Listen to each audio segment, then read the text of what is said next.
Hello, I'm Jamila Musayeva, an international etiquette consultant, author of etiquette books and pre-recorded online courses. In today's video, as you can tell from what I'm wearing, I'll be talking about Japan and in particular, the lifestyle lessons that I have learned by visiting Japan and observing how people live there. The very first lifestyle lesson that I have observed by watching Japanese people in action was that hygiene was of utmost importance to these people.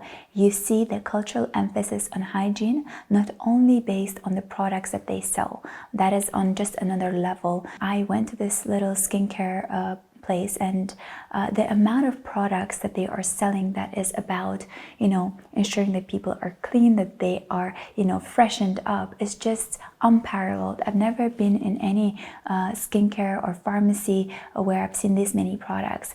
Just to name a few that I've, noticed is that there was a specific gel you put into this bathroom, like a little drop of lotion that you put into the toilet once you've used it, so that there is no smell after you. The amount of incense sticks that they're selling, the number of different kinds of cleaning products for your body. They have wet, cool towels that you can use like a wet tissue, but for cooling and freshening up your body if you don't have the time to shower. They have deodorants that come in the form of a stick, in the form of a cream, in form of a powder spray, just you name it. They have specific sprays and creams for your foot to ensure that it doesn't smell. They have all these different kind of mouthwashes that I've never seen before, and they're this little reusable paper bags that you can just drop into your bag and carry with you and have like one sip of mouthwash anywhere you go. The amount of drops and mint drops and chewing gum and all kind of fresheners that they have for your mouth is just on a different level.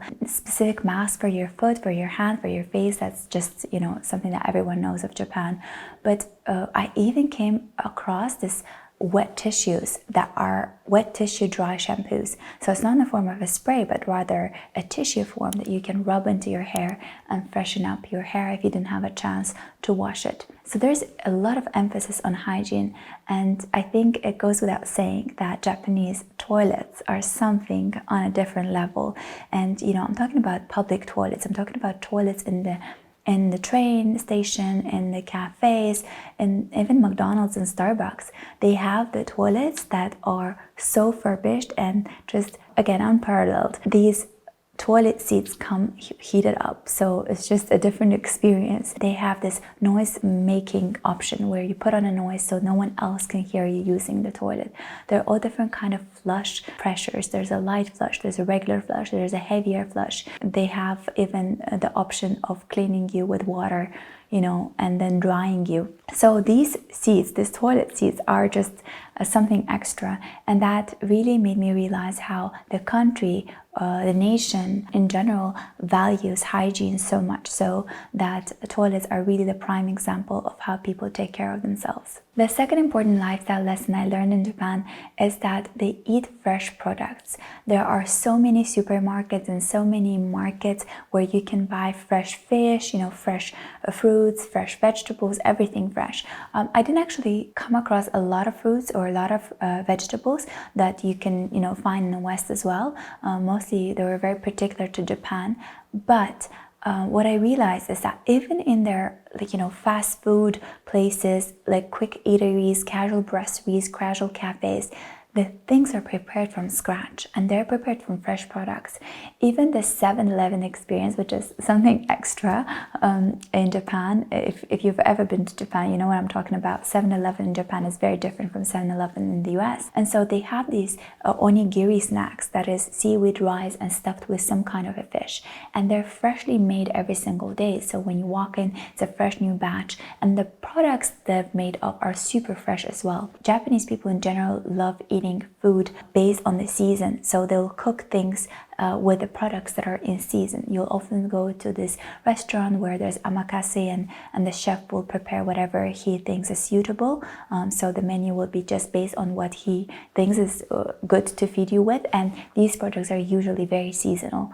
That's something I think we should all learn from Japanese, is to eat seasonal food, but also to incorporate only fresh products into our daily diet. The third lifestyle lesson that I've learned from Japan, but actually this is something I've been practicing all my life because of my fair skin, and that my parents are oncologists and they've always been very careful with me, enjoying the sun, how I enjoyed the sun. So this was something I was, always cared for, and this is something that became a habit of mine to try to stay away from the sun as much as I can. And if I'm in the sun, make sure that I wear SPF, that I'm protected, that I'm under the umbrella.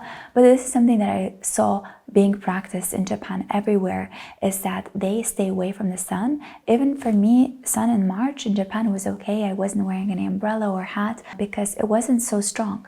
But I noticed that local women, they would be carrying umbrellas, or they would be wearing hat with larger brims, or they would be wearing specific like hats that you have just, the top is uncovered, so it's open, and you would have only just the beam around you, which looked very nice as well with their casual attire. And there were so many different products that contained SPF, you name it, from the lotion to milk toners to makeup products, to foundation, BB creams. SPF came in every single possible form, in a form of a spray, emulsion, milk, lotion, cream, water-based SPF. So there's so many SPF products that you will eventually find something that works with your skin and it feels comfortable on your skin. Because what I've heard from a lot of people that try not to use SPF is they say it's sticky, it feels uncomfortable, I hate wearing it because it doesn't, go well with my makeup. But in Japan, the products that you can choose from is just so diverse that you can definitely find something that works for you and make sure that you stick to it, because Japanese women's skin is just amazing, is so well taken care of, and I think majority of it is because they're using SPF on a daily basis, no matter what the season is. Speaking of which, I also noticed that I haven't really noticed a lot of people in Japan, some bathing in March because it was already nice, some bathing, in outdoor cafes, in outdoor terraces. You wouldn't really see a lot of Japanese women sit outdoors and just sunbathe like that, which you often see being done a lot in the West, in America, in Europe. Once the sun is out, everyone is out on terrace, sunbathing, sipping on their coffee and enjoying the sun. I didn't really see much of it here. And also there are so many things in also attires and outfit accessorized that are also SPF, some kind woven into their clothes to protect you from the sun. I've noticed a lot of women wear specific cardigans that would shield you from the sun, especially in Uniqlo stores. If you want, you can check them out. They have cardigans that are UV protectant, and also they had specific gloves that I actually bought a pair for my mother-in-law and for my mom. It comes with like cut fingers, and you wear it like that over your hand. So it's good if you are, if you're driving a car and, there's so much sunlight that enters the car, and most of the time our hands are on the wheel, so we get this exposure to sun. And so one of the fastest aging parts of female body is definitely in the hands, and so it's really good to protect them. So they have a lot of different products that involve sun protection, and that's something again that we can try to incorporate as much into our lives to make sure that our skin is well taken care of. The fourth lifestyle lesson that I learned from observing Japanese people, is that I never saw them doing something hurriedly or rather abruptly. You would see people, obviously, they're in a rush to the metro, they have to make it to work. That is not to say that Japanese people are just super leisurely and they take their time and they're like, doing everything, at their own pace. That's not to say that, because people are very much mindful of time, they're very punctual, they respect other people's time, they, are very diligent. But they would take their time, or they would schedule their things, it seems like, so well, so that no one there looked like they were doing something in a rush or a hurry or abruptly. Even the way people would stand in line in queues, the way people would, make purchases in the market or souvenir shops. Everyone would take their time. The person packing your purchase, the person behind you waiting for you to finish your purchase. Let me tell you, they take their time, in the way they individually wrap your purchases, they put into a shopping bag, they handle your payment. So everything is done with so much grace and so much elegance, and that's because it's done with so much attention and without much hurry. And this is something, again, that I have observed that I think that makes people look more upscale or more elegant when they're able to really have a command of their own time. And this is something that Japanese people definitely do have, and something that we can learn from them. This brings me actually to this next point, when I mentioned about staying in line and really not cutting through the queues and really being mindful of other people, is respect towards each other. I have never felt this much respect from anyone that I did in my time being in Japan. You know, from the cab driver to the cashier to the people, you know, servicing you in a restaurant, everyone around had respect, not only to the customer, but towards each other. The way they dealt with each other, it just brought so much joy to me, because I think I haven't really seen that much in the world in general lately, but seeing that happen in Japan, and how people were, you know, always saying excuse me and always saying thank you, and always, you know, allowing the others to exit first before entering, standing in one line, not cutting through the queues, not losing anything. You don't really have to observe your belongings. You can leave your belongings there and go make your order, even in the busiest, you know, cafe or Starbucks, and no one is going to steal anything from you. It's just people have so much respect towards each other that they are showing it in a daily basis. And this is something that we can learn from Japanese, that respects come from within. So if you respect yourself, you will never do something disrespectful towards the others. And this is something that they are being fed into as little children. And then, you know, they not only teach this, but they show it in the example and the way that they are living. The sixth lifestyle lesson that I've learned from Japanese, and that's something that I think it's so important to incorporate in our daily life to make it slightly more unusual or more mindful, more appreciative, if you will, is that they really put so much value into the presentation of a gift rather than, you know, what the gift is actually about. Of course, it matters what you're gifting. It has to be not of a big price, but really of an important value to the person that you're gifting. It has to be mindful, but also the way they would present the gift. I have never actually noticed it before, but coming to Japan, I realized there's so much emphasis on gift wrapping. There are all different kinds of wrapping papers and wrapping utensils, and they actually have their own wrapping clothing material that's reusable. Again, emphasis on, you know, mindfulness and reusability. They have this materials that you can buy, that you wrap your gift in, that you present to the person. They unwrap it and then they give you back the material, but you present it in your own fabric and in the one, you know, of your choice. And I bought a few for myself as well, because I found it so beautiful. And we actually had a discussion with our friends as to whether you would be able to gift it to a stranger, because of a different culture where unwrapping doesn't happen in front of you, but rather they take it home and then unwrap it. How do you ask for your material back? And then I thought maybe it's just particular to Japan, is that if you give it to someone who is dear to you or close to you, close enough to you, so they unwrap the gift in front of you and then they give you back the cloth. I don't know, let me know down in the comment section what is the actual deal with that. How do people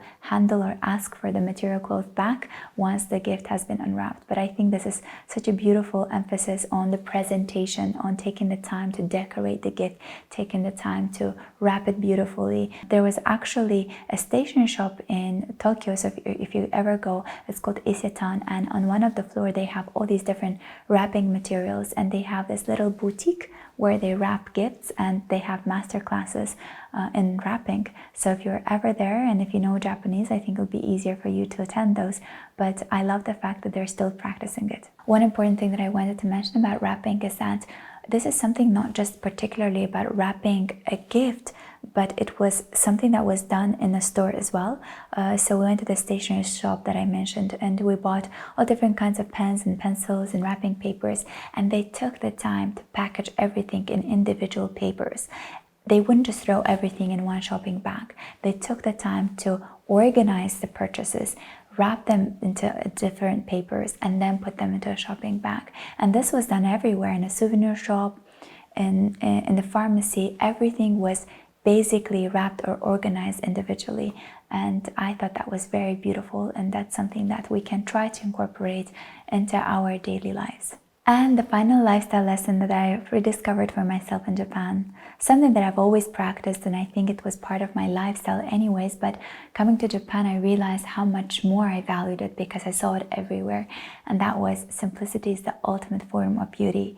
This is something that Japanese people practice on a daily basis. You look at their architecture, the way they take care of their gardens, at the way they, the serving utensils, at their cutlery, at their, things that decoration they have at home, the way they dress, the way they put on their makeup, the way they eat. Everything is just so simple, but it's done at the highest possible quality level. And this is something that I think we can all learn from Japanese people, is that you don't have to clutter your homes to make them beautiful. You don't have to clutter your wardrobe to dress well. You don't have to clutter your makeup cabinet to look beautiful and pretty. All you have to do is just curate what you wear, how you put your makeup on, with which products, what you want to have at your home, so that then you have more air to breathe and you have more appreciation for what you have. And it's truly probably the strongest feature I think of Japanese people in their living lifestyle, is that they have adopted simplicity as a mindset, but simplicity, not simplicity and poor quality, but simplicity with the highest possible quality. And they even admire imperfections, but the imperfection comes in a very simple form or creation. It could be a nice ceramic cup that's imperfect, but because it's so simple, it's just so beautiful. And I think it goes with the way that we are humans made as well. Not all our features are perfect, but we can work around those features and make even those imperfections look beautiful with the way we, do our simple makeup or simple hair care. So I think this brings me to my first point, is that because hygiene is so important, they tie together with simplicity, and together they get beauty. They don't try to overcover things that that they have that might not be perfect. Disregarding the hygiene, they make sure that they put much emphasis on the care, and then not so much on the design or the form. And I thought that was a very beautiful part of their psychology or philosophy of life, and that's something that we can all adapt. Sorry, I meant adopt, not adapt, but adopt and adapt our own lifestyle. Thank you so much for watching this video until the very end. If you have observed something from Japanese lifestyle and you want to share, please feel free to do so under the comment section. Do let me know what are your video suggestions that you have for me.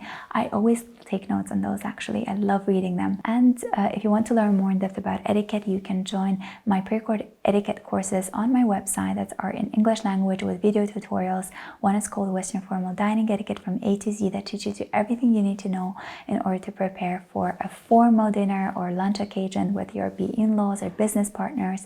The second course is called The Art of Entertaining at Home, that teaches you how to set up a table according to 4 different seasons, how to wrap gifts, something Japanese people love to do, and then how to host people over at home, how to take care of your candle collection if you have one. So these courses come with video tutorials that you can watch at any time from anywhere in the world. You can also get my books that are available in English language on my website that are deliverable everywhere in the world. And if you want to learn even more in depth about etiquette, you can join my Paid Etiquette Movie Club, which is very exclusive and has only exclusive content available for my patrons, where every month I do an etiquette review of different kind of movies. And so far I've done over 40 different movie analysis, and by joining it now you can have access to all those movie reviews. Thank you so much for making up until this point of the video, which means you have been the most patient, and hence I'm rewarding you with an outfit of today's video.